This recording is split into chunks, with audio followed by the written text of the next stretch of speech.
Hello, good morning বন্ধুরা। অর্পিতার love our লাইফের আরও একটি নতুন ব্লগে তোমাদের অনেক অনেক স্বাগত। সবাই কেমন আছো? আশা করছি ভালো আছো, সুস্থ আছো, আর আমিও ভালো আছি।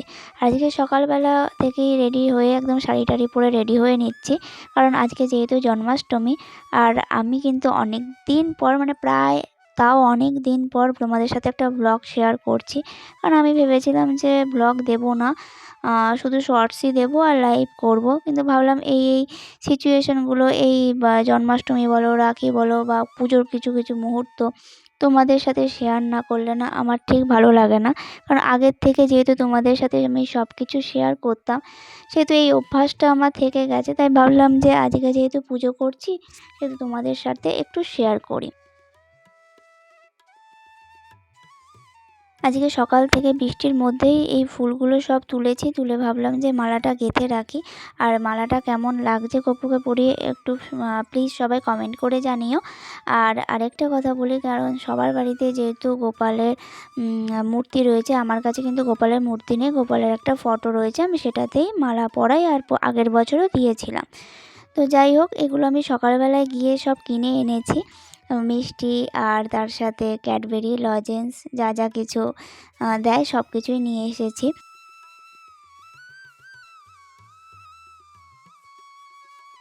তো আজকের দিনে তো মালপোয়া আর তার সাথে তালের বড়া দিতে হয়, তো সেটাও আমি দোকান থেকেই এবার কিনে নিয়ে এসেছি।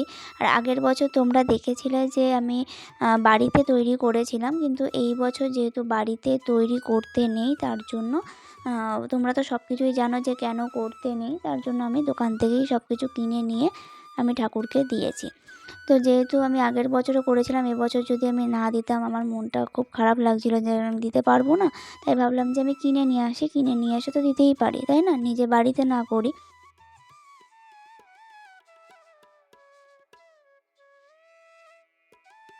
দেখো, তোমাদের সাথে গল্প করতে করতে কতটা পুজো এগিয়ে গেছে, প্রায় শেষের দিকে। এরপরে ঢুকবো হচ্ছে রান্নাঘরে। আর ঘড়ির কাঁটায় এখন কটা বাজে জানো? দুপুর 1টা। অনেকটা দেরি করেই আমি পুজোয় বসেছি, তার কারণ হচ্ছে মালপোয়া আনতে গিয়ে অনেকটাই লেট হয়ে গেছে, কারণ দোকানে এত ভিড় ছিল। আর তোমাদের সাথে ভাবলাম যে প্রথম থেকেই সব কিছু শেয়ার করব, কিন্তু এত বৃষ্টি হচ্ছে, আমি এক হাতে ছাতা নিয়েছি আর এক হাতে ফোনটা আমি কী করে নেব, তো ওর জন্য নিতে পারিনি আর শেয়ার করতে পারিনি। তাই ভাবলাম বাড়িতে এসেই তোমাদের সাথে যা যা কিছু করছি তোমাদের সাথে শেয়ার করি। আর আমার কীভাবে আমি সাজিয়েছি দেখো, গপুকে সাজিয়ে খেতে দিয়েছি। প্লিজ তোমরা কমেন্ট করে জানিও যে কেমন লাগছে।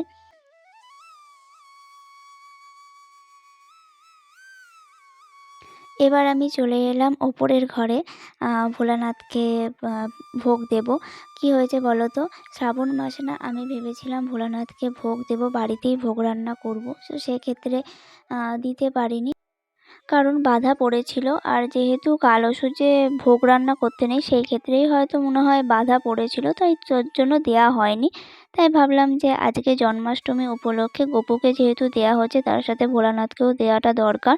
তার জন্য আমি ভোলানাথকেও আমি সাজিয়ে দিয়ে দিয়েছিলাম। আর অবশ্যই কিন্তু বলবে যে মালাটা কেমন হয়েছে।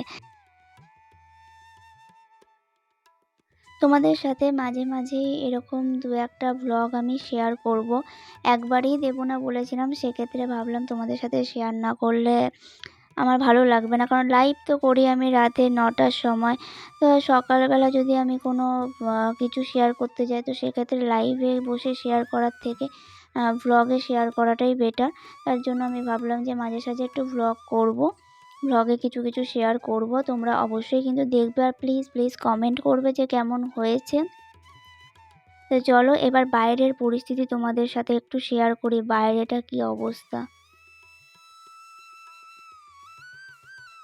এই দেখো বাইরের পরিস্থিতি দেখো, কিভাবে বৃষ্টি পড়ছে। মানে আগের দিন রাত থেকে বৃষ্টি শুরু হয়েছে, একভাবে কন্টিনিউয়াসলি বৃষ্টি পড়েই চলেছে। আর এই বৃষ্টির মধ্যেই ভিজে ভিজে বলতে পারো আমি সব কিছু করেছি। আজকে দুপুরে দেখো কি বানিয়েছি, এখানে করেছি হচ্ছে পোলাও, আর এখানে বেগুন কেটে রেখে দিয়েছি বেগুনি করব বলে। আর করেছি হচ্ছে ওদিকে আলুর দম। কি বলো তো, যেহেতু আজকে গপুর জন্মদিন, তাই আজকে মাছ মাংস না খাওয়াই ভালো। আজকে পুরোপুরি নিরামিষ করেছি। তো চলো বন্ধুরা, আজকের মতন বলে দিচ্ছি টাটা বাই বাই। আবার হয়তো কোনো একটা ভ্লগে তোমাদের সাথে দেখা হবে, হয়তো অনেক দিন পর বা অনেক মাস পর দেখা হবে। চলো, সবাই ভালো থেকো, সুস্থ থেকো।